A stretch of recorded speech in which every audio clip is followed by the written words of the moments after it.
I've downscaled my town halls. Normally I'm much more interactive and have a lot more support helping this, but if you didn't notice, last year I did one of these, and someone made a complaint, said that they thought I was being too campaigny, and they filed a complaint. I got fined $1,000. So in order to preempt that, we're making sure that there's nothing that can be done with this. So I removed every legislative nexus, so that's why I'm running it myself, so that we're clear. And that's why we have the camera on, so that no one can claim that somehow I'm campaigning on state resources.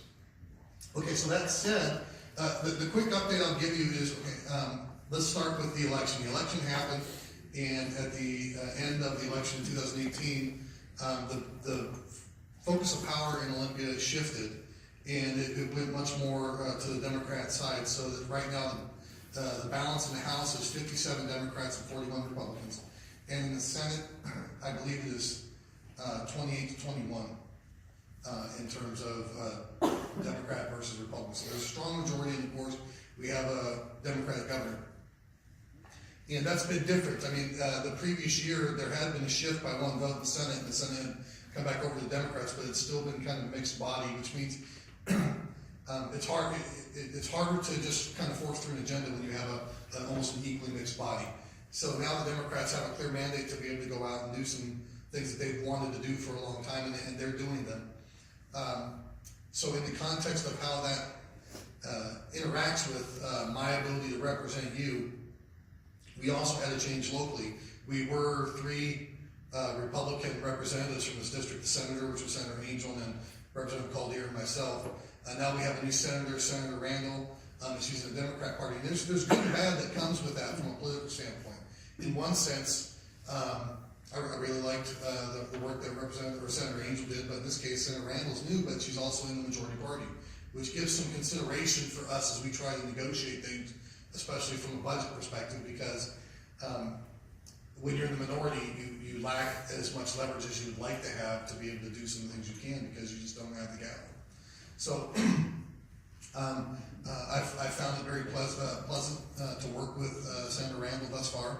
We haven't agreed on everything, but she's at least been magnanimous in wanting to work together. We met right after the election. We started having some meetings to try to discuss some things that we can agree on. Clearly, I mean, if you know the politics, you can know that I'm much more conservative on the social spectrum, and she's much more liberal on that, but I don't think that's news to anybody. I mentioned that only to say that to allow her a little bit, she's been willing to kind of put that aside and say, let's see what we can do to work on fiscal things. And so it's good when you have partners that want to work together, and so far so good on that front. So I'll give Senator Randall her credit there.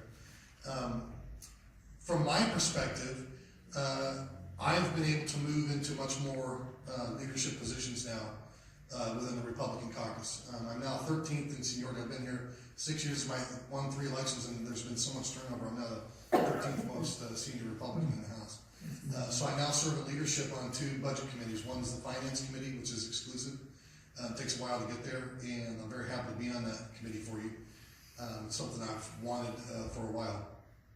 And the one spot that was open was vacated by our member that went to become our minority leader. So he vacated it, and I was going given that, which allows me to stay in front of a lot of the fiscal issues that we're dealing with in the state.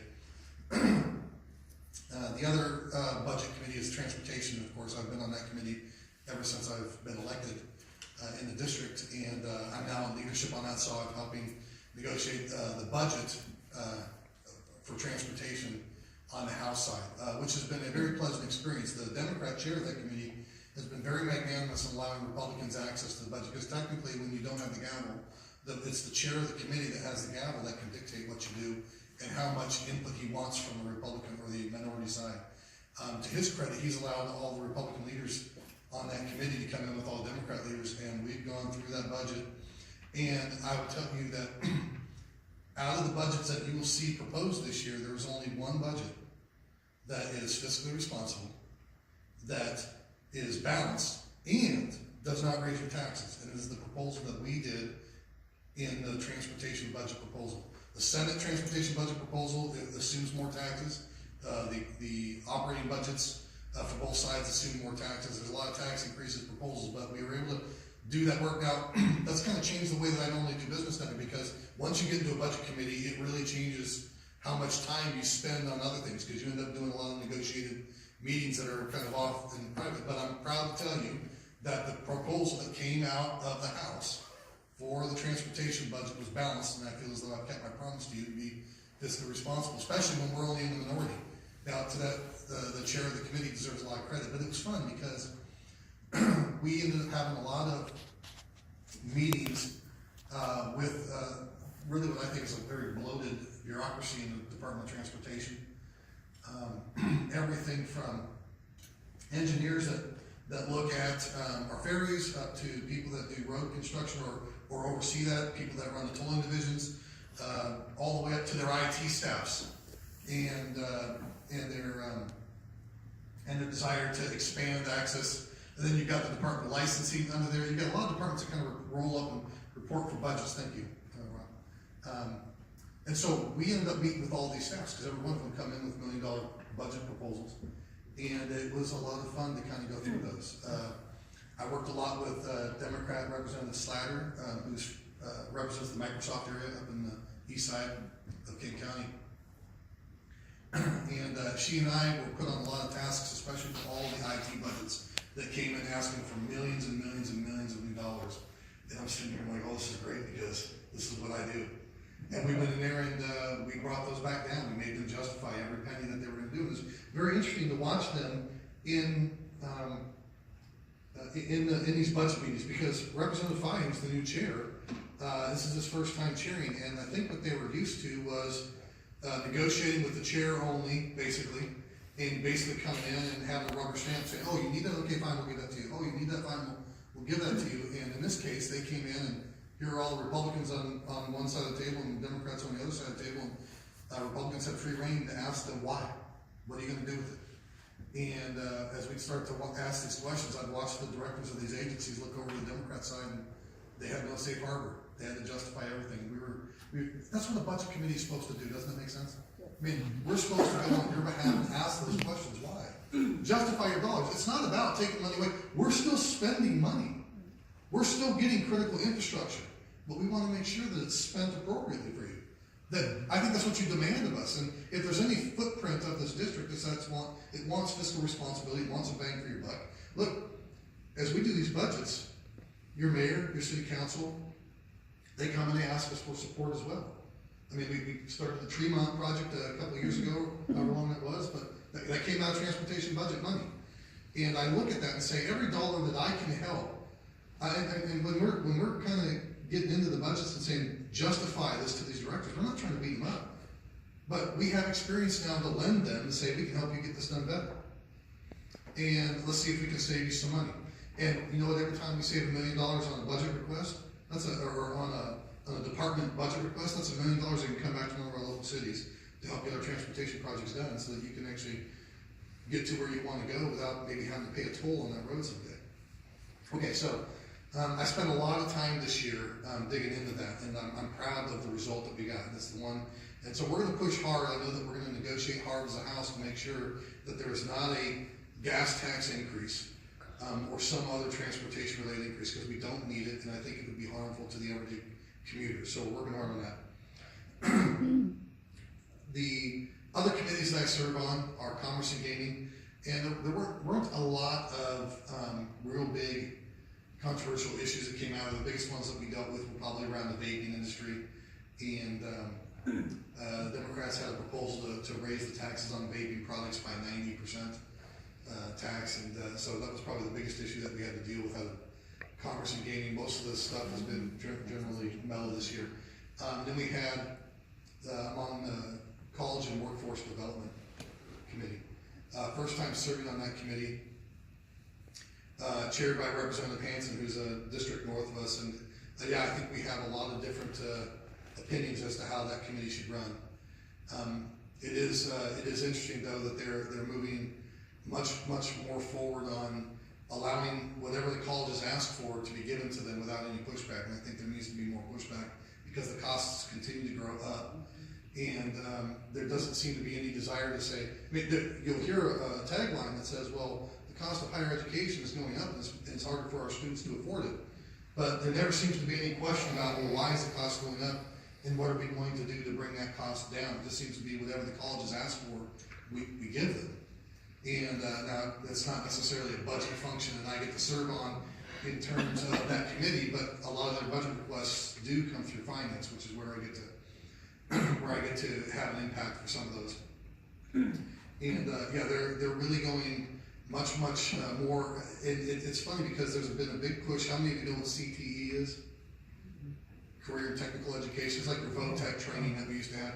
It's ideally it's kind of become a catch-all bucket to say you have a 4-year college career path, and then you have your CTE or your non-college career path. And we have a lot of blue-collar sector jobs that can pay a lot of money for our kids, and there seems to be a lot of dialogue and rhetoric around saying we're going to support this. There's a lot of people that are saying we want these opportunities for our kids because they can potentially come out of high school, maybe get a technical certification, maybe an AA degree or something in that effect, whether it's at Olympic College or Tacoma Community College or something like your ITT Tech, some of your local private colleges, and then all of a sudden you can be making quite a bit of money without having to incur $250,000 debt.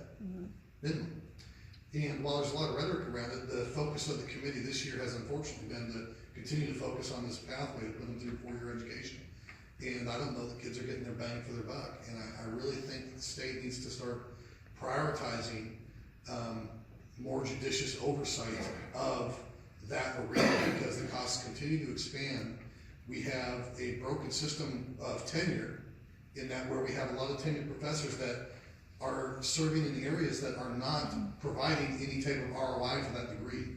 Does that make sense? I mean, we have a lot of people that want to go to the IT side, but you've got colleges that their staffs are full of tenured professors that are teaching something that is no longer needed in the industry. And that needs to be fixed. There could be a way that we can honor the contracts and agreements that maybe these professors had, but we've got to create a way to get new blood in there that can teach the skills that are demanded in the marketplace today. And right now, the only solution is, well, we just want to keep the current bloated tenured system, and we just want to throw more money on it and hire more teachers. But then we've got a bunch of professors over here that aren't teaching anymore. So what do we do with them? These questions aren't being asked, and that's unfortunate. I think that there's a way that we could find a magnanimous solution that really helps and honors everybody in that scenario, but the questions just aren't being asked.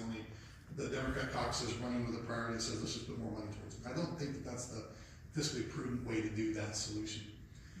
Okay, so what's the other thing that's dominated really down there? Well, this has been the year of the taxes, and we haven't seen the full taxes yet that we're going to have, and it's been kind of duplicitous. And the reason I say that is because we've heard rhetoric during the campaign cycle that said, okay, yeah, we want a capital gains tax on income, or yeah, we want a carbon tax. We even had an initiative on that the voters voted down in November. Yeah, we want a B&O tax, or we want to change that B&O tax structure. Or yeah, we might want a new gas tax to add more infrastructure projects. I mean, there's just let's change the property tax. Maybe we want more property tax. And a lot of people, I think, in this last election cycle, were kind of hoping that, well, since maybe we had fixed McCleary finally, that we were going to be done with this. And unfortunately, the Democrat caucus has said, no, we're going to do it, but they're not being very transparent about it, and that's one of the things that I'll show you. I did a highlight, I posted a video on YouTube lately, and while we've heard that these things were coming, the Democrats weren't putting the bills out. And we've been getting through session, and we've been getting through session. And if you understand the way that the legislative calendar works, it's like a 4-quarter football game. And the first quarter has a time clock on it. That first quarter is you're supposed to drop all of your bills around policy. You're supposed to drop them and make them publicly available for people to start to assess. And then as they're starting to go through that process, they go through the committee process. That's really what the first quarter does, is you take these bills, you run them through committees, and on these committees, legislators deep dive into the efficacy of the policy that's in this bill. And they try to perfect the bill. and while the House is doing that with their bills and their committees, the Senate is doing that with their bills and their committees. And then we get to the end of Q1, and while I use the analogy of a 4-quarter football game, the quarters are not equal in length. The first quarter is always the longest because we have the most amount of work to do. And now, but when the end of that first quarter happens, your bills, if you want them to be successful, have had to successfully go through the adjudication process of all the committees, and then be passed out of those committees. And if that deadline passes, and they have not achieved the result of being passed out of the committee, the bill dies. Now, there's always exceptions, because if you hold the gavel, you can make the rules count. But then you get to the second quarter, and the second quarter of that game is now the bills that have been good enough to get out of committee, to have sustained the vote and risen up to the floor. We now then go to the floor of the House. And that's where we start crossing. Now, keep in mind, there's about 2,500 bills that have been submitted in the House, and probably at least 1,200 bills or so in the Senate. I haven't actually done a full count of how many bills have been dropped in the Senate, but so you're talking about a total of about 4,000 bills that are out there. But in the House, the ones that have passed out of committee after that first quarter of them, they now go to the floor, and now we start to consider these bills on the floor. And that's where you start to see new bills. So if a bill has come through a committee that I'm not on, I'll see it for the first time on the floor. And so then the second quarter basically is trying to get these bills passed off the floor of either body so that they can then do what? Does anybody know? I know one person doing anything who doesn't. Well, after they're voted off the floor, that bill has to then, of the House, in my case, that bill has to go over to the Senate and be equally considered there, and vice versa. All the bills in the Senate have to come over. And so that's the second quarter, is considering your own body's bills and getting them off the floor. And again, once these deadlines hit, bills that don't pass the threshold die. Again, there's always exceptions, even though it brings up back. But for the most part, they die. And so now what happens? The Senate bills have come over to our side, and the House bills have gone over to their side, and the third quarter ended last week. And the third quarter was we go back to committee, but instead of really hearing House bills, we're hearing Senate bills. And these are the Senate bills that have passed off the Senate floor and come over to our side. So the bills that are relevant to the committees that I'm on, we will hear those bills in committee, and then they've got a deadline to get through the third quarter, to get passed out of committee again, to get brought up to the House floor. Same thing on the Senate. So then what's the fourth quarter? The fourth quarter is ideally the Senate bills that have been good enough to survive the entire process, that have come over to our body and passed. And keep in mind, Senate bills do come over to our side, come into some of our committees, and then we won't pass them. I know the Senate thinks that they're probably more prestigious than the House, but they still got to pass our votes, and sometimes we don't like their bills, we won't pass them. If they don't come out of committee, those Senate bills die. Now, vice versa, House bills will go over to Senate committees, and sometimes they don't make it to the Senate floor. So now, what you see is a continuing winnowing process of getting down to the bills that are good enough to get through. And so now we're in the fourth quarter, and now what we're doing is, even up to last night, we were considering Senate bills that had been passed out of the Senate, come over to our side, and during that third quarter period, come out of committee, and now they're on the floor, and now we're voting on the Senate bills off the floor. And we're in the fourth quarter. Now, while all that's happening, budgets are being worked on and negotiated. So, does that kind of make sense? Okay, so now let me tell you the problem I have with the taxes. Last week was third quarter, and in committee, in the third quarter, we are considering what types of bills? Senate bills. So what did they do last week? Last week, while we were considering Senate bills, the House dropped all of their tax bills. Tax bills that should have been dropped in Q1, they dropped them. But what they did was they dropped them in a form called the ghost bill, which is anti-transparent. So let me show you up here on the screen. And what we have is a bill that's dropped like this. And if you see that there's House Bill 2167. This one's even more egregious because they just did this one a couple days ago. The first one that they did this on, so the 2140, and then there was it's 2156, and let me see. Let's see, 21 was it 58? 2167, 2168. No, those are.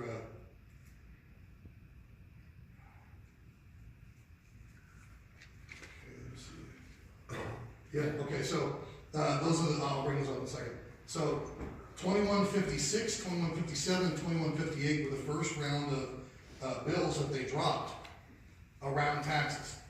And what they did was they created these and they dropped them right during the third quarter, and this one is the massive B&O tax increase. And effectively what this bill, so they dropped it in the third quarter, which means the press has had no time. Now, You can watch the committee video on this. It's up on Facebook. And you can watch, they dropped it so late in session that even the media, the Allied Daily News media, it's a consortium of news outlets that get together and lobby down in Olympia for transparency purposes.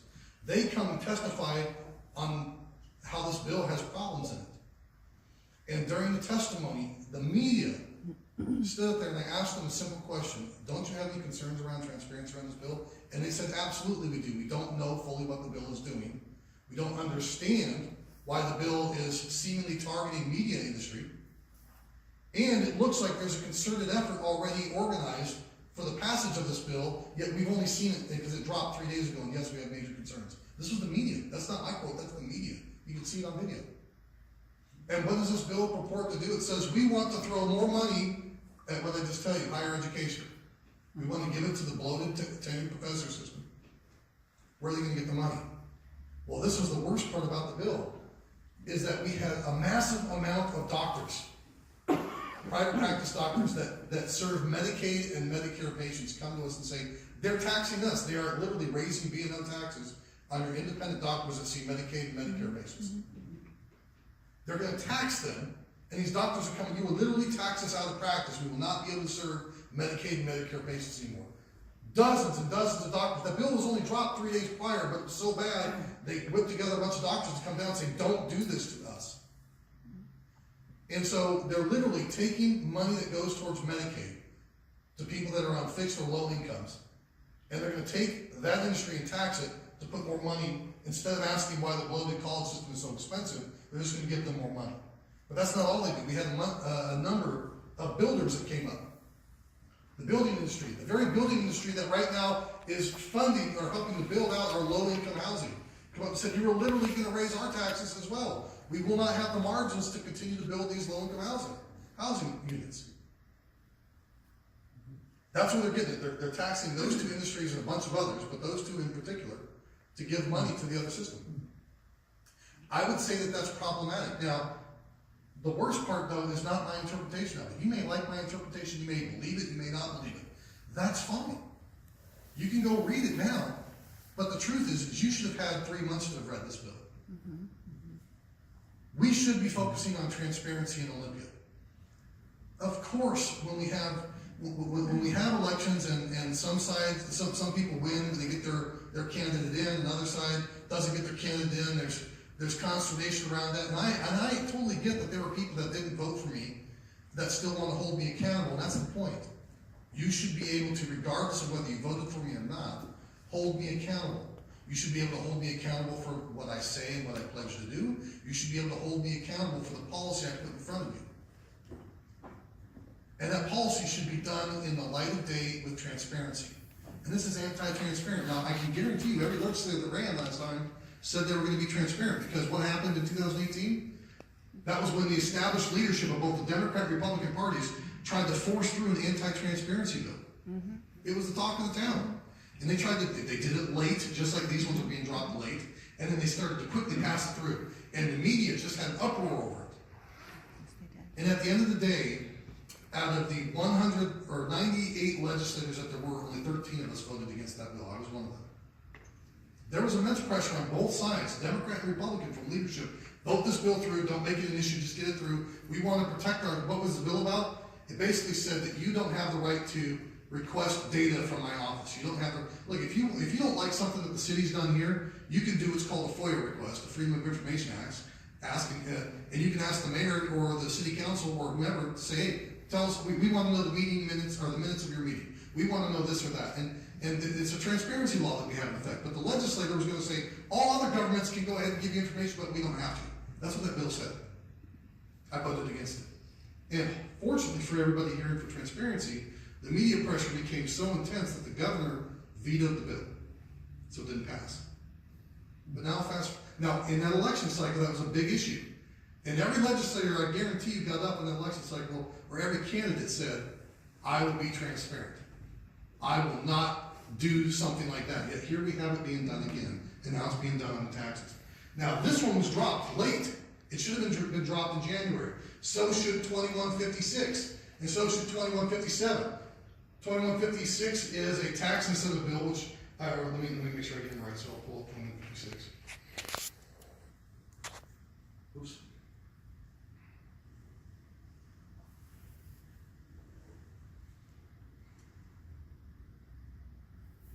Okay, so this is the capital gains income tax. If you want a capital gains income tax, if you want to purport it as the Democrat Party, fine, but put it out there for people to read. Now, we've considered the bill in finance, and I will tell you, I didn't know until I got in the finance committee, I didn't know something. Typically, when you hear the arguments and the rhetoric during the campaign cycle, you'll hear the proponents of a capital gains tax, they will say what? They'll say, it's not an income tax. It's not an income tax, it's an excise tax. Then you get lost into the weeds and we can argue left and right about whether it is or is not. Okay, that's fine. Republicans have always said it's an income tax. What I didn't know until I got on the finance committee this year and had testimony, that 2 times prior in this state, the Democrat Party has tried to pass, or has passed, excuse me, they have passed a identical bill to this. They've called it a capital gains excise tax. 2 times in state history they've done this. I didn't know that. And 2 times that bill was then sued and run up through the Washington State Supreme Court, which is filled with a lot of not necessarily Republican or conservative judges. And 2 times it has been struck down as unconstitutional. And so when we had testimony in the finance committee, I asked the advocates, you're advocating for this, but I'm looking out for the taxpayer dollar. Can you guarantee us that this effort won't be struck down again and thus won't cost us the millions of dollars it takes to go through the process? Because otherwise we're just wasting time and money. I mean, if you're going to run for a tax because you think you need more revenue, then at least do a tax that will withstand constitutional review. And not a single one of the proponents would guarantee. They all hemmed and hawed around the fact that this would stand constitutional review because it will go down again. It's twice, there's precedent. I didn't know that. Gosh, if I'd known that last campaign season, I would have let everybody know from every event that I had done that it had been struck down twice. And it made it really hard for my opponents or anybody that was advocating for it to justify it. But I didn't know that until we got to finance this year, and that was a testimony in front of the finance committee. Now, these aren't even the worst. The worst ones were bills like this, 2140. And this is called a ghost bill. So not only was it dropped late, it was dropped, and I'm going to scroll down and I'm going to read this for you. What you're going to have is you can see these bill documents. You have the original bill, and then you have the substitute bill. So let's look at the original bill. When this bill was dropped, and by dropped I mean submitted to the legislature, where once you put a bill into what's called a hopper and you can basically submit it because it's the version that you think is ready for prime time, it then becomes publicly available. It comes up on the website, it gets a bill number. And so, when they dropped this bill, this is what they did. Are you saying the Senate dropped the bill? No, this was a House bill. But my point is, they dropped this House bill not during Q1, which is when they should have, so you could have had oversight. They dropped this bill during Q3, just a couple weeks ago. And a couple weeks ago, they dropped this bill 2140, and let's see what this bill says or has to do. Oh wait, that's it, that's the entire bill. It's called a ghost bill. Why? Because it has a title only, an act relating to K-12 education funding. Funding is Q for what? Taxes. This act may be known and cited as the K-12 Funding Act, or K-12 Education Funding Act. They dropped the bill late in Q3, and then they won't tell you what's in the bill. There's no language in it. I've been literally getting dozens of emails from advocacy groups in Seattle asking me to support this bill. They don't know what it is. I mean, I'm serious. Is there anybody in the room that thinks I should support this bill? What's in it? Nothing. It's a ghost bill. This is anti-transparent. It should be illegal in the state of Washington. Now, what they did was, what they do is they drop a bill like this. Now, again, we can debate tax policy all day long, and you may agree or not disagree with the way that I might want to try to generate revenue through tax policy, but the point is, we should be able to have a professional debate on the merits of a bill. It's fundamentally wrong to try to do a ghost bill and keep the transparency away from you guys that are really the ones that elect us and hold us accountable. So now what do? They have a substitute bill. So what ends up happening is they will start to push the bill through committees. They'll start to push the bill through to get voted because there's nothing to really debate. But they'll pass the bill in that form. And then what they'll do is they'll wait till the last minute and then they will strike the bill out and then put the real bill in. Oh. And that's what the substitute bill is here for. Because that's what they've already done with this. So a couple weeks ago, when I gave an update on this, when they first started doing this, I was hypothesizing, what will the bill tax be? We've already seen they've got the capital gains income tax out there, they just dropped that one late. They've got the massive B&O tax that's already described to you. Okay, so what's the new tax? Yep. I'm sorry, I was reading that Washington State is one of the few states in the union that actually allows these ghost bills. Is that correct? Or I don't, that's more of a technical based question, and Okay. it's not as easy to answer. okay, Washington State has a policy that in one sense is good, relative to what you see usually talking points at the federal level, in that we have a single point policy, or single topic policy in the state, which means if your bill's about this topic, you can't put in language about that topic. And you've seen stuff at the federal level where people get frustrated, where they'll have a bill that's about, energy development in southeast United States, and all of a sudden, as that bill's moving through the process, some senator up in, or some legislator up in Alaska puts money funding for a bridge up in Alaska. Right. Clearly has no nexus to what the bill is. They can do that in DC. We can't do that here. But while we have that bill, people tend to think that we have good restrictions on how the bills go. But the truth is, that policy can kind of be easily worked around. Because if I put a policy title, the way that you judge the topic of the bill is by the title. So if my title says a bill relating to taxing or tolls on the Tacoma Narrows Bridge, then I can't put something in there about some project in Eastern Washington. But if I say a bill about tolls, see, I just made the topic broader, so I can start to think of things. And if you notice, that's what they did in the bill. Let's look at what they did. They made the bill overly broad in its title, an act relating to K-12 education funding. So they can create any taxing model they want under that title, as long as the money's gonna go towards K-12 funding. Keep in mind, we've already fixed McCleary. We brought millions of dollars back to this school district, millions of dollars back to the Bremerton School District, and leveled net out in the Peninsula School District, which is Union Gate Harbor. There's a little bit more affluence, they didn't use much money.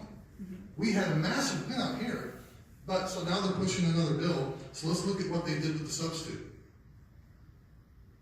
Oh, look, this bill's a little bit bigger. Let's start to go down. Start to scroll through. Here's all the language, all the stuff that they're doing with this bill. And it's all new language. And why? Now listen. I don't agree with the policy that's in the bill. Okay, fine. Voters voted for me because they like, I guess apparently in this district, they like the fiscal responsibility attitude I bring to this. It's the Democrats' right to try to run a bill like this. They got the majority in the House. It's not their right to hide it from you, though. We should be able to negotiate. We should be able to debate these things. To hide it from public view and to do a switcheroo like this is not good. Now, you think that's bad? Look at what they just did this week. This week, they just came out and did it again with 2 new bills. Now you've got House Bill 2167, which was dropped. Let's look at the calendar here, 2 or 3 days ago. April 10th, 3 days ago, they just dropped another bill. Okay? We're in the 4th quarter now, not even the 3rd quarter. And look, this is all they have on it. Available documents, the original bill. And when it comes up here, this is what the bill reads. An act relating to tax revenue and creating a new section of this is as far as I can scroll down, that's all it is. That's all this bill is. An act relating to tax revenue and creating a new section. That's, yeah. Mr. Young, as your constituent, I understand your animus against the Democrats, but it would be very informative for me, and I think many others, to know what you intend to do. Well, the first thing I intend to do is to let you know what's going on in Olympia, which is why I'm bringing this point up. I'm just voting. Now, I would love to tell you what I would do with this tax bill. But let me ask you, you asked a very fair question, but I'll ask one back to you. Should I vote for or against this bill? I'm not going to come to a conclusion without evidence. I'm merely voting on, expressing my opinion on what I would like to hear from you at a town hall. Perfect. Okay. So, but you just made a very good point. That is, you want to see the evidence. Well, there's no evidence here. So Is there anybody in here that thinks I should give a yes or no answer to voting on this bill? No. Shouldn't I, we. Jesse, Sure. I'm absolutely astonished at the misrepresentation on that. You can't vote on that bill until it's actually presented to the committee. That bill is scheduled to be heard in the No. committee. I'm on the committee, Larry. It never is presented to committee.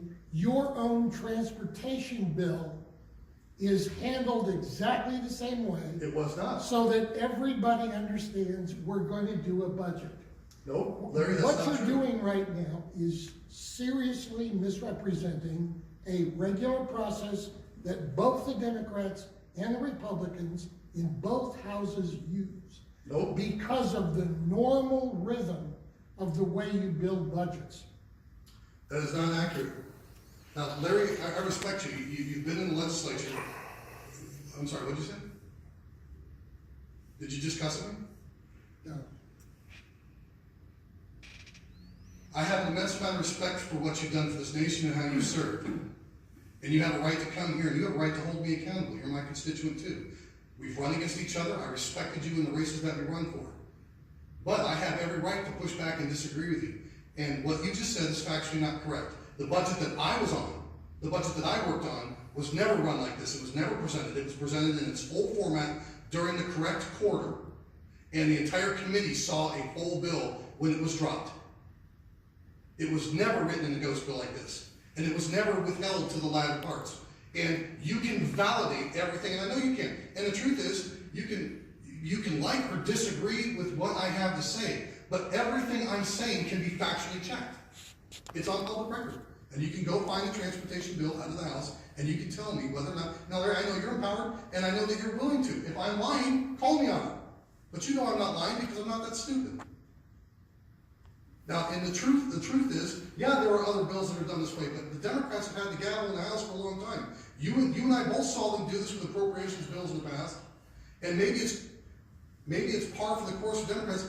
I would submit to normal. I would be willing to bet that if this whole room were completely filled, there's not a very big majority in here at all that would say that it's okay to do this. This bill should be drafted with its full content and put out for people to have access to. It's called transparency. It's not about the policy of it. We can debate the policy. And man, you asked the question you want to know what I'm going to do, and the honest answer is I'd like to be able to tell you what I was going to do. Because you have a right to know whether or not I agree with the policy that you support or not. My But we don't question know- is, what are your goals, priorities, and how do you intend to implement them? Perfect. Well, my first priority, which I pledged as a promise, was to advocate for transparency in Olympia. And I'm trying to show you how I'm doing that. That's the first thing. Okay? Now, this isn't about beating up the Democrats, Larry. You have seen me. I've got a very bipartisan record. You've seen me vote against Republicans. I have voted against Republicans in the past and sided with Democrats more than any other Republican in the House. And I have stood up to Republican-sponsored bills before. Now, I understand that there are people that aren't going to the fact that I've done those things. But regardless, if this were Republicans, I'd be doing the same dang thing. This is anti-transparent, and it needs to stop. There's no reason why. This is only one of two bills. They also dropped another bill. Now, what's going to happen? They're going to hear these bills this coming week in the Finance Committee. And then what are they going to do? They're either going to drop the language then, or they're going to, and I think one of the reasons why they're dropping the language is because I'm making a stink about this. I will drive out the questions. I will ask the media the questions. You wouldn't believe it. And you can also see the link to my question of the media person. It was the most mellow and tone neutral question that I asked the media representative about his questions. And keep in mind, it's the media that's not necessarily favorable to Republican stances. You can see it on tape. And after I got done, you can judge whether or not you think that question was harsh or not. It was very, very tone mellow. And the person responded respectfully, and the chair became absolutely livid with me and started talking after the fact about how dare I ask that question. That's my job. And so you want to know what I'm going to do? I'm going to bring transparency in everything I do. Yes. Question on these ghost bills, because you know I spent a lot of time down in Olympia and go to hearings and all Yeah, that you do. stuff. If I have concerns on these, and they're not publishing the text, as a citizen, how do I find out what's in them ahead of time so that if I want to go down to my representative and say, hey, no, we're not doing this, or, you know, like I've spoken to Emily Randall. Can she tell me what's in here? Can, from somebody from, and probably shouldn't say, Emily, I should say, is there someone on the other side that will disclose what's in here before that drops at the last second, so that I have the opportunity? Or someone else in this room has the opportunity as a citizen who's supposed to be allowed? Is there a way to do that? No, there's not. Emily wouldn't be able to tell you, Representative Caldeira wouldn't be able to tell you. I mean, any legislator can do what's being done here, right? I could do that. Okay. And more than, now, I can tell you, given my history in this district and the way that there are people that held accountable, if I dropped a bill like this, I would get calls and I would get, call-outs on Facebook right away, like, what are you doing? Either A, why aren't you being transparent, or B, why are you dropping a bill that's not ready for prime time? Because one of two things is true. Either A, they're dropping a title-only bill because they don't know what they're gonna drop, and they're still trying to figure it out, which I would submit is not really ready for prime time, it's not professional, it's waste. It costs money to even do this, it puts staff through a lot of ringers to do it. Or B, they have what the real language is, they're just holding back from it, and they're not dropping it. And in this case, if I had a real bill that maybe I had an agenda that I wanted to push, but I didn't want to have a public debate about it, I would drop a title-only bill that would work for my language, and I would drop it like this. And I would just hold on to it, and I'd hold on to it to the last moment. But every time you hold on to it, the time clock is ticking, and the time for availability and transparency for you to review the bill diminishes. Right. And that's the point. And nobody would be able to find out, what's in that bill unless I showed it to them. Because it's, so that's my point. These bills are being dropped by a very senior, a very smart chair of the Finance Committee. She knows what's gonna go in the bill, but she's not sharing it. And that's not good for public discourse. Look, you may not like my interpretation of what's in that bill, but wouldn't you like to know what the press thinks of it? The press can't even see it. I wanna know what I think about it. And you deserve a right, that's my point. Okay, so that has been the majority of what's been going down in Olympia thus far. We've had some policy bills on some gun things, but nothing too provocative. We've had some policy bills on that have been socially dealt with vaccinations. But relative to times past, where we have lots of bills that were addressing real big social aspects that get people drummed up, we haven't had as many of those this year as we had, because all the onus has been around what taxes are coming, and they're not showing up to us. That's really been what we're waiting. And so we're in the final couple weeks of session, and they're now just putting them out there. Now, the thing that worries me is two things. Number one, we're not going to have full review of what's going to be in there. And number two is, are they going to be able to agree? Because the Democrats have full control, and the last thing we need to do is go into special session. If you're going to pass your taxes, pass it. But I think everybody should have a right to have their 2 cents. Now, so with regard to what I would like to advocate for the tax structure is what I did in the transportation budget. So I've already answered that question with regard to that one budget, because we don't need to raise taxes. Your gas tax does not need to go up, whether it's through a carbon structure or whether it's through a straight gas tax.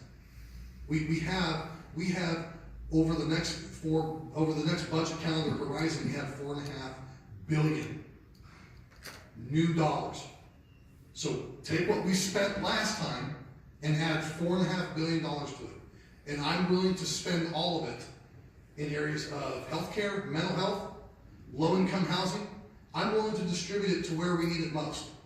I'm willing to send it for infrastructures back here to our local district. It's $4.5 billion that the economy has produced because it's growing.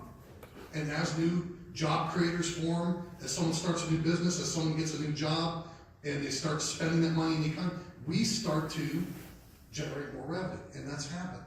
But what the Democrats' proposal is that in addition to the $4.5 billion, they want an additional $5 billion. I don't think we need the additional $5 billion. I think that with the $4.5 billion, a better route to, now I get the goal here is that they want $5 billion more dollars. Okay, fine, let's talk about that in terms of how to make that money. I think that over the next 4 years, if we don't raise taxes now, the economy will continue to grow.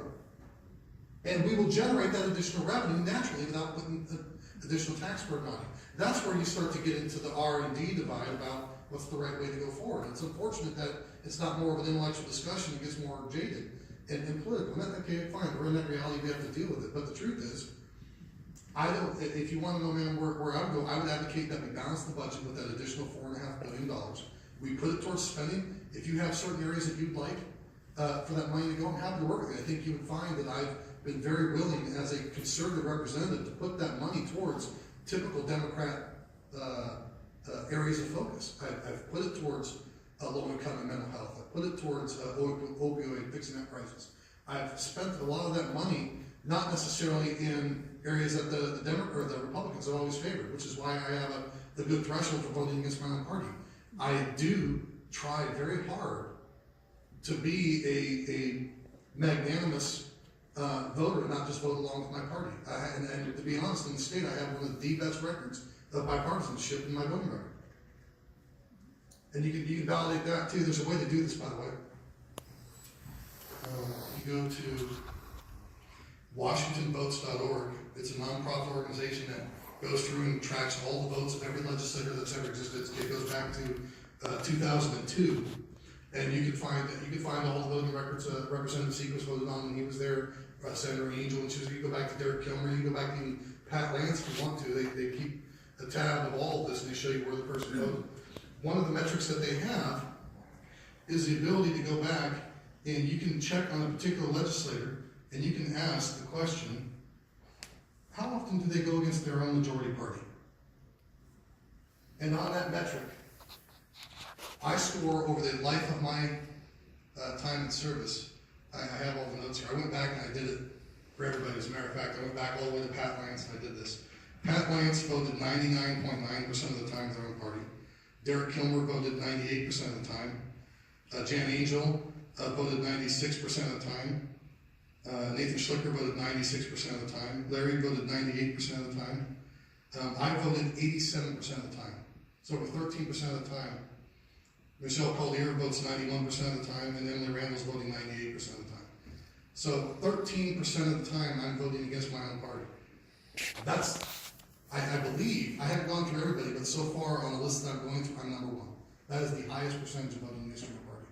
13% of the time I vote with Democrats. On issues, especially for low-income housing, especially for funding homelessness issues or trying to address homelessness. I just co-sponsored a bill last night. Last night there was a bill, I co-sponsored it with a Democrat. Emily Randall is the prime sponsor in the Senate. Maybe would you guys like me to pull up, I can try to find it if you like. But this is a bill to give additional funding for foster kids that are trying to go through college that don't have a home. Okay, we're trying to give them housing options. I co-sponsored this with Representative Lillian Ortiz-So, a Democrat. I'm the only Republican on the bill. 90% of the Republican, actually 99% of the Republican caucus voted against this bill. I co-sponsored it with a Democrat because I know what homelessness is like. And so when you ask where I spend the money, I'll spend that money for Democrat-leaning focused things. I have a record of doing it. I just think that we should be transparent in how we advocate our taxes. You have the right to hold us accountable. It's not me just trying to beat the Democrats. I would do it to any Republican leader that did the same thing. And you should hold me accountable if I ever get in leadership and I try to do this crap about transparency. Every one of you should come in here and kick my butt. Every one of you. You have the right to know what we're doing. You are our boss. Now, in this regard, the bill, this House bill that I was co-sponsoring on, I was number 2 on the bill. It didn't get all the way through that process that I described earlier, but Senator Randall's bill did come through. And Senator Randall and I have been working hand in hand on the bill. Multiple discussions, making sure it got passed off the floor last night. Only 2 Republicans voted for that bill. Only 2, and I was one. And that's an example of why my threshold here is at 13%, because I am willing to vote against the majority of my own party if I think the issue's right. You did not elect me to be a Republican stooge, you elected me to be an independent voice for you. And you knew that when you elected me, you're electing somebody that's certainly socially conservative and has a certain bent on fiscal responsibility. Okay, so with regard to the budgets, I think that we could balance our budgets, generate more revenue in the economy over the long run, have more money to put back towards the critical issue needs, and that's how we would fund it. And that's what's happened in Olympia from January until now in a nutshell. And with that, I'm happy to stay as long as you guys want and answer any questions you'd like to ask me.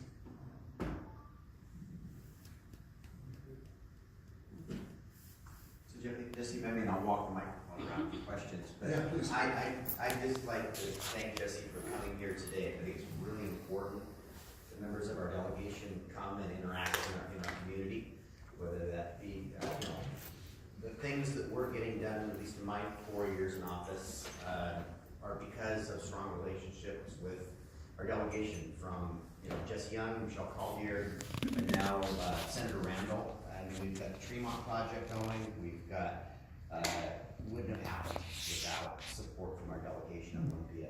The McCormick Village Park that we just opened, a large part was funded through state programs and the work with our delegation.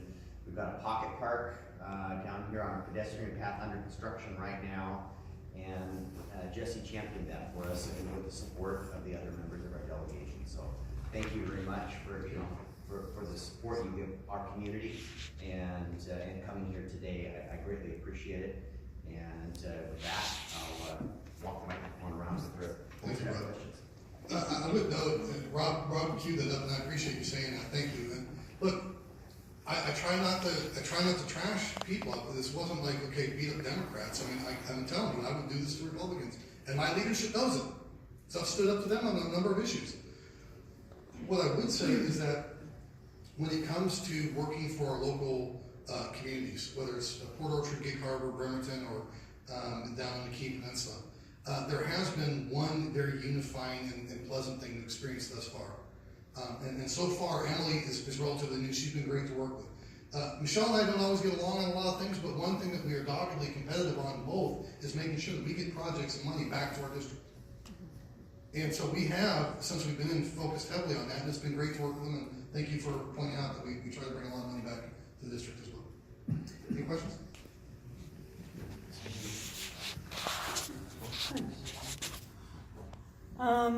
Mr. Young, I'm very sincere in saying this. I thought you did a very good civilian presentation of how bills typically proceed through the state legislature. Can everybody hear me okay? Do I need this mic? Yeah, I will give it back. actually, if you don't mind, because then we can pick it up on the camera too, the mic will pick it up. We'll pick it up better. People can see what you're getting at. All right, my train of thought is unbroken. So I thought that your exposition on how bills move through and the nature of ghost bills was very clear and succinct and obviously designed for a civilian audience. So well done you. And I thought that your emphasis on how active you are in protecting and maximizing our tax dollars was also very clear and a coherent philosophy of government. So that brings me to two questions. Well, your concern for protecting our tax dollars does not seem to be matched by protecting our welfare, and I am referring specifically to the bill that you co-sponsored on March 21st, HB 2154, which claims that from the moment of conception, a human embryo or a clone-created embryo, if I'm reading the language correctly, is considered a person. So, can you explain that to me? Well, yeah, I mean, I've never hidden the fact, and I will directly answer your question. Let me set up a background for that. It bothers me that a number of people, it seems like the left is generally better on this than the right. They'll come out and they'll tell you where they feel on the issue. And I see a lot of people, and I think it's one of the problems with Republican candidates at a statewide issue, is that they never want to just tell you, are they pro-life or are they pro-choice? And I think that's, again, anti-transparent. And so I've always tried to be very transparent. Well, don't you think if a Republican gubernatorial candidate comes before you and they ask you, well, are you pro-life or pro-choice? You want to give me a yes or answer. And then typically what you see is, well, it kind of depends. We want to respect the rights of women, but then they give you a but, a caveat. You're kind of wondering, well, are they just trying to tell me that? But if they get into it, I'll answer your question. And I see a lot of Republicans, and I see a lot, well, most of the Republicans, see some other politicians, they try to equivocate and don't give you a straight answer. I've always given a straight answer, I'm pro-life. I believe that the Constitution protects life and enumerated through our individual rights as declared in the Declaration of Independence, life, liberty, and the pursuit of happiness. The highest order there that the Constitution codifies is protecting of life. I believe life starts at conception. I've never hidden that fact. I've never tried to run away from that fact. And so I believe that. And that said, when I try to put myself out before, the community, I don't belabor it. I don't believe it's my job to quote unquote Bible thump you and make you believe along the lines that I believe. So I don't try to pontificate on a lot of the typical social issues that are also considered along with pro-life, whether it's gay and lesbian rights, whether it's transgender. You don't see me dabble in a lot of them. I'm very libertarian in that regard. It's not my right to tell you how to live. Now you might say, well, then that's inconsistent with trying to tell a woman how to live. But I have a constitutional oath to protect life. I swore an oath to the Constitution that says, Jesse, you must defend life. And therefore, I'm trying to defend every life. And so that's the answer. At least I'm not hiding from it. But please, go ahead. As I said, my question had two parts. One was after inveighing so repeatedly against the Democrats introducing bills in the third quarter, I was wondering why you introduced this one on 21st March. Sure. And now my follow-up question is, why is your personal opinion on when life begins equal to that of the entire medical and scientific community? Okay. The first part of the question is why drop it down? Because the bill was finally ready then.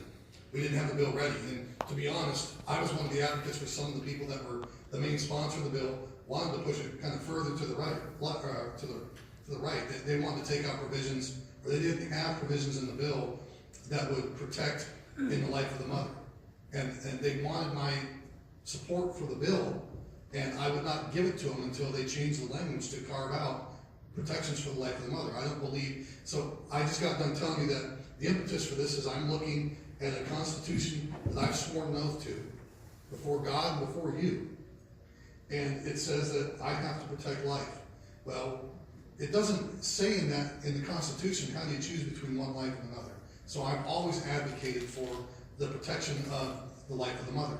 They didn't want that, they didn't have that in the bill originally, and I was adamant that they would. So the first answer is they had to keep working on it so that we could get language that I would agree on, number one. So that's why I came late. But there's a difference between when you drop the bill per se versus when you start to move the bill. I wouldn't be calling out these bills if they weren't going to move them.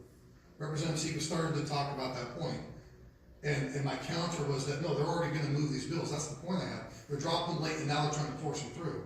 That bill, trust me, in the Democrat legislature, that bill's going nowhere. So you will have plenty of time to review it. It's not going to move. But the bill was ready at that time, so we dropped it at this time. The fact is, we will get through session. A bill like that, a policy bill, cannot move forward unless the speaker gives it special exemption, which is what is happening for the tax bills, and that's the difference there. So I've dropped bills late in session when they're finally ready, knowing that maybe I'll get a crack at them next year. That's when we'll have a chance. This bill won't have a chance until next year when Q1 opens up again. So it's not purely the notion of when you drop it, it's dropping it and then moving it kind of clandestinely outside of the perspective. Anybody that drops a bill late after that cutoff knows that without an exception, they're not getting that bill heard until next year. So that bill effectively is being pre-dropped for next session's Q1. Does that make sense? And the medical and scientific community's Well, sharp I disagree disagreement with with your, well, Mr. Young, may I ask then, if you believe that your definition of the word life, even though it is at odds with the medical and scientific community, It's not. okay, well, that's a conversation that would be interesting to have, but may I continue with this analogy? Then why are you not able to accept that a capital gains tax is not an income tax? I'm trying to understand why in one case you are willing to go with your own personal definition of life and of a word, let us say. Sure. And in another case, you are willing only to go, So the Supreme, Two different the things. Supreme Court, if people I don't think is apples to apples, because in this case, the Washington State Supreme Court, which is full of, I think everybody would generally agree, more middle left, if anything, judges has twice, the bill for capital gains income tax has twice before, the last time was like 35, 40 years ago, has twice before been passed by the legislature. everybody knew that. No, they didn't. There was not a single opponent of mine that ever brought that word up. Nobody brought that. Why? Because the Supreme Court struck down the bill twice. I mean, you're laughing, but I'm giving you an honest answer. I mean, the Supreme Court, you said it Not was laughing. you said it was my opinion. The Washington State Supreme Court has twice ruled that a capital gains tax is an income tax. That's the state of Washington. More importantly, the federal government calls it an income tax. The IRS calls it an income tax. It's all in their literature that is codified through rule of law. It's not, so it's incorrect to say it's my personal opinion. That's what every agency out there says. It seems to be that it's only the Democrat Party that wants to tax that type of tax, that is trying to say, because we have a clause in our Constitution in the state that says an income tax is unconstitutional. So therefore, they're trying to relabel it an income tax, or an excise tax. And my point to you is that that's been tried twice. And not, I didn't rule it unconstitutional, the Supreme Court, which is liberal, did. Can we go back to the medical and scientific community? Well, and if we could maybe, versus one person asking all the questions, so Sure. can I offer up? We'll come back, we'll get some people, some, Yeah. yeah. Yeah, Judy. Last year, initiative 1639 passed with the majority of voters in the state. And, along with your wanting to protect life, are there any common sense gun rules that you would consider? I mean, just, just the other day, a 4-year-old was killed by her younger brother because they found access to the parent's gun. This is happening, this is happening far too much. It seems to be an issue only in the United States. We saw the case in Bremerton of the young girl who had lifelong injuries because of a gun. So what common sense gun issues would you support? Well, I appreciate the question. Of course, you know that I'm a very strong Second Amendment supporter. It's a fair question. I have supported, it's not what I was, what I have too. I've actually done this. I have supported legislation to strengthen gun restrictions and prohibitions for people convicted of domestic violence and other types of crimes. So from that standpoint, I've been a very strong advocate for that. You can check my voting record. I've been there on that. But, I mean, that's not to say that I'm not a strong Second Amendment. I don't know that, Judy, you and I will ever get there. I think that there are a lot of people that would, on the left side of the aisle, don't agree with me on my Second Amendment stance. But again, I look at it from a constitutional oath. I took an oath to our state constitution and to our federal constitution. It says the rights to keep and bear arms shall not be infringed. And I have to maintain that oath, and I will. People disagree with me about that, and I know that a lot of people probably vote opposite of me on that one issue. I understand it, but I'll never hide the fact that I have. But to be fair, I have supported common sense legislation. Again, you've been down to Olympia and advocated for those things over the past 6 years since I've been down there. And I think you do know that I'm sure you've watched the voting record. I have voted for those bills. Now, I don't vote for every bill that you wanted me to on that, but I do have a record. I do have a record of supporting common sense gun prohibition and restriction legislation. But it's got to be for a conviction. I don't agree with the things that want to say you can take it away on hearsay. And I'm always going to stand up, and I'm proud of my A+ rating in the NRA. What about for protecting children and families? Well, if you have some suggestions that you'd like to do around that, if I can find a way to support it without breaking my oath to office, I will do it for you. My preference, Senator Young. To me, because we've discussed it all, the Public Records Act, last year it was huge. Governor ended up vetoing it. There was the task force. I reached out to Representative Shea because he was on the task force. And then it just kinda went quiet all the way across it. Do you know if there's anything moving forward, or we're gonna change that law inside of this year? 'Cause it's important to me, because even like Rob's gotten, record requests from me, and he fills them fantastically. Yeah. And a lot of the other local ones too, and that's how I get to the bottom line of what's really going on. And do you see that law changing this year, or do you see it staying the same? I know there was a court case and that caused all kinds of chaos. So, do you happen to have a bill number by chance that they have put language in that surrounds this area?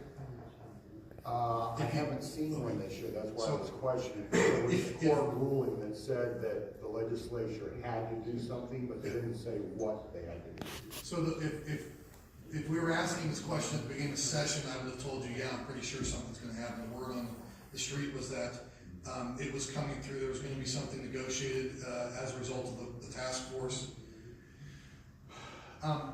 You know, it was interesting, the political dynamic of what occurred last year was, from a political science perspective, taking out the Republican and Democrat, angles to it, was very unique, right? Because you had leadership of both the Democrat Party in the legislature and the Republican Party in the legislature, both strongly advocating for this bill, right? And I would be willing to bet you, I wasn't in the room with the leadership, but I would be willing to bet you that they had an agreement from the governor to pass that bill really quick once they passed it, okay? Because they pushed it so fast through, okay?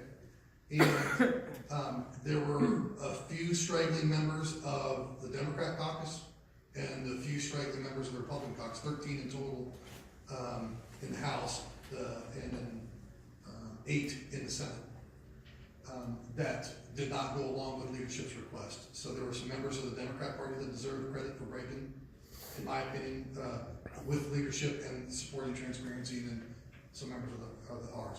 But so, aside from a few stragglers of either the D's or the R's, you basically had kind of an agreed to bill, and nothing happens that fast without agreement, right? Because there are lots of ways to try to kill a bill, and there's lots of ways to slow it down. But if you want to grease it like that, you gotta have leadership support, you gotta be moving that thing through lickety split.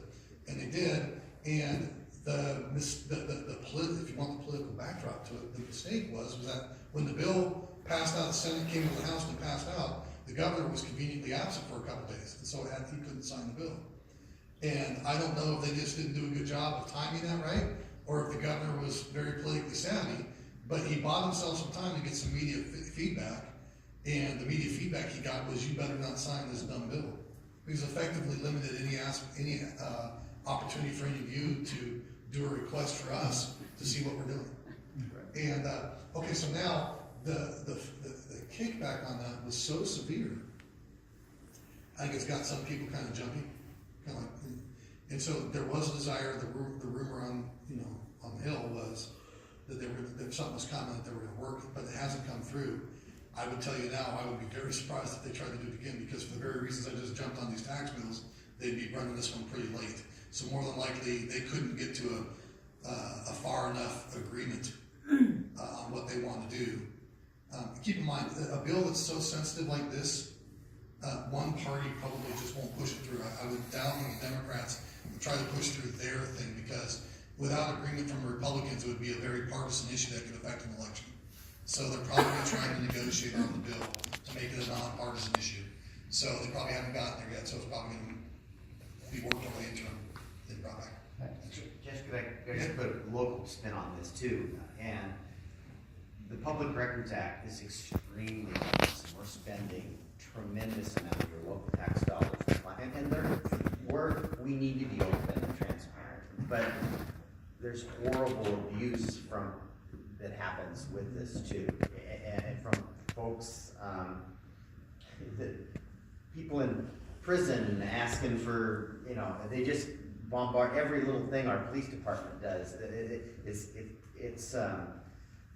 So I guess at the local level, what we've been advocating for, whatever changes the legislature makes for themselves, it needs to work for local government too, because this is extremely and I support the Public Records Act, don't get me wrong, but And you just, We employ, I mean, we have 85 employees here at the city hall, in city, police department, public works and everybody. We employ 3 people to comply with the Public Records Act. That's a lot of resources we're putting, that we could have another police officer on the street. We could have, you know, more potholes fixed and so on and so forth.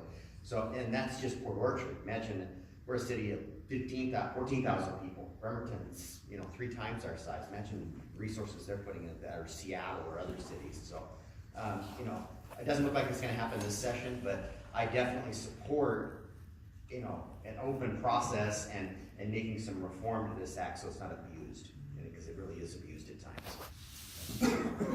thank you, Rob, for bringing it, because, yeah, it's multi-layered, there's multiple government layers, your local municipal, then you got your county, and then you got your state, and so there's impacts there. There's also, the media's got their own perspective on this. The media would advocate for everything, and we'll get your question next. The media would advocate for everything. I'm not sure that everybody in here would advocate for everything. You might want to, I'm sure Larry had a couple of instances when he would work with constituents. There might be an issue that you might want to bring to your legislator that you want to keep private, that might be outside the purview. The media doesn't support that. The media wants access to everything. And somewhere in there is a good nexus. Right. If I have to choose, and before I see the language of the bill, I've already taken the vote, so you know where I've been on this. I'm gonna stand on the side of transparency first. Yeah. So we all know that our lovely governor is running for president. Yeah. Is there anything that can be done to prevent him from using our state resources to take state troopers on his campaign in other states, taking away troopers from us? Yeah, that is a political football. We've dealt with that. The bill was dropped to pull that back, and I believe there was an amendment that was attempted. But yeah, we did attempt an amendment on the language. So when we were talking earlier about the form in which budgets came through, the transportation budget, we dropped it. It's funded in there, or the governor's funding for WASDOT is funded in there. And we did drop, the Republican caucus did drop an amendment in committee to try to pull back the funding for WASDOT or the state patrol usage outside the state for his thing. It was not accepted, it was voted down. So it's still going forward. Like, I know that the governor wants to, I mean, he has every right to run for president. And I want him to be, look, I want him to be protected. He has every right to be protected. The truth of the matter is, I've had death threats. I don't know, Larry, if you ever got them, but in December, my wife and I get out of the shower and I hear my wife screaming in the backyard, and I look out the window and there's a man in a hoodie, in sweatpants with a butcher knife trying to stab my dogs, and my wife's screaming at me to get out of the yard. That happened just this December. And he didn't take off until I threatened to go get my gun. That's scary. What if my kids have been playing in the backyard with that man? We have a fence, a 5-foot fence around the entire backyard. That man jumped in and sought to do harm to us. And I'm not sure why a couple people are smirking, but that's a real thing that happened. And so the governor has a right to be protected too. Yes. Jesse, the thing that bothers me about the gun is this is the week when we should be in town talking with the legislators about budgets. Instead, he's out of the state. Exactly. If he's gonna run for president, he needs to step down and let somebody else that's actually gonna do their job take the place. Yeah. I would be magnanimous on that. I think he deserves certainly support in here, but traveling like that, Yeah, if he's in Washington, that's one thing, but if he's in Maryland, no. yeah. Just really quick, I've met your wife, is she okay? Yeah. Thank you. Oh, sorry. Fortunately, she was on the deck. Our backyard is lower than the house, and the guy left, and we got the police in on it. Okay, thanks. Well, we're 5 minutes till. Anybody got one last question? Sir, is that you? I was good thumbs up. Well, Have that opportunity? thank you all for coming. I appreciate the questions and being civil. And again, have a good day.